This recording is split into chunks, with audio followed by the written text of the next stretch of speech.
Imagine, प्राचीन सभ्यताएं आसमान में उड़ रही हैं, न घोड़ों के रथों पर, बल्कि ऐसे एयरक्राफ्ट्स में जिनके डिजाइन्स हमें आज भी चौंका सकते हैं। क्या ये सिर्फ मिथक है या फिर हमारी प्राचीन किताबों में वो ब्लूप्रिंट्स छिपे हैं जो मॉडर्न एविएशन से हजारों साल पहले लिखे गए थे?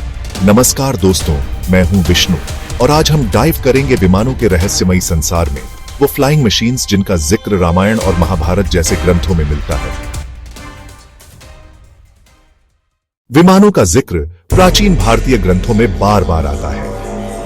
रामायण में रावण का पुष्पक विमान, महाभारत में युद्धों के दौरान आसमान में उड़ने वाले रथ। ये शास्त्र सिर्फ 1000 या 2000 साल पुराने नहीं हैं। ऋग्वेद की रचनाएं करीब 3500 ईयर्स ओल्ड मानी जाती है। महाभारत और रामायण लगभग 2500 प्लस ईयर्स पुराने लिखे गए और ओरल ट्रेडिशन में तो शायद उससे भी पहले से प्रचलित थे। इन्हीं कालखंडों में गणित, खगोल शास्त्र और धातु विज्ञान जैसे क्षेत्रों में भारत के विद्वान वर्ल्ड लीडिंग डिस्कवरीज कर चुके थे। तो क्या उड़ने वाली मशीन्स की कल्पना भी नॉलेज का हिस्सा हो सकती थी? अब सवाल है, विमान दिखते कैसे थे? विमान शास्त्र जैसे ग्रंथों में इनके साइज, शेप और मटेरियल्स का जिक्र मिलता है। कुछ गोलाकार, कुछ पिरामिड जैसे, तो कुछ मॉडर्न रॉकेट्स की तरह दिखते थे। कहा गया है कि इनमें मल्टी स्टोरी कंपार्टमेंट्स थे, प्रोपेलर्स थे और वो तेज गति से ऊपर नीचे मैन्यूवर कर सकते थे। कुछ डिस्क्रिप्शंस तो इनविजिबिलिटी और लॉन्ग डिस्टेंस स्पेस ट्रैवल की तरफ इशारा करते हैं। लेकिन दोस्तों, असली चैलेंज है भाषा। संस्कृत टेक्निकल टर्म्स का ट्रांसलेशन मुश्किल है। जो आज हमें मेटाफोरिकल लगे, वो शायद उस समय लिटरल इंजीनियरिंग डिस्क्रिप्शंस रहे हों। यानी हो सकता है हम असल ब्लूप्रिंट्स को मिथ समझकर ओवरलुक कर रहे हों। शास्त्रों में पावर सोर्सेस का भी जिक्र है। कुछ शास्त्र मर्क्यूरी बेस्ड प्रोपल्शन की बात करते हैं। इमेजिन कीजिए, एक मर्क्यूरी वॉर्टेक्स इंजन जो तेज घूर्णन से एनर्जी प्रोड्यूस करता हो। ये कॉन्सेप्ट सुनने में एसोटेरिक लगते हैं, लेकिन मॉडर्न साइंस में भी मर्क्यूरी प्लाज्मा और आयन प्रोपल्शन पर रिसर्च हुई है।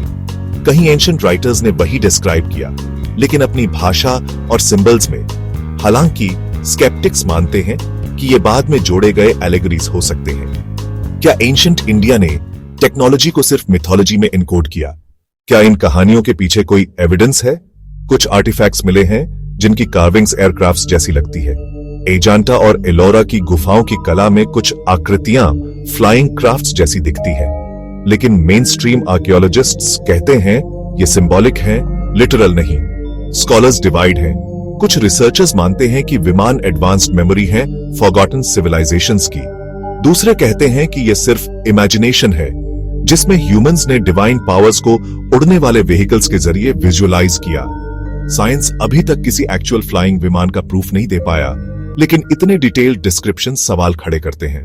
तो दोस्तों, विमानों के रहस्य को आज तक कोई पूरी तरह डिकोड नहीं कर पाया। क्या ये सिर्फ मिथ है या फिर हमारी हिस्ट्री में एक ऐसा चैप्टर मिसिंग है जहां एंशिएंट सिविलाइजेशंस ने टेक्नोलॉजी के ऐसे आयाम छुए जो हम आज मुश्किल से समझ पा रहे हैं?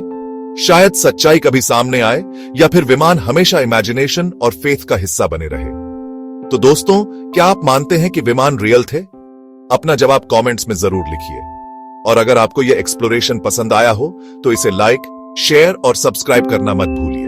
मैं हूं विष्णु और मिलता हूं आपसे अगले वीडियो में। क्या हमारी हिस्ट्री में वो सीक्रेट्स छिपे हैं जो हम भूल चुके हैं?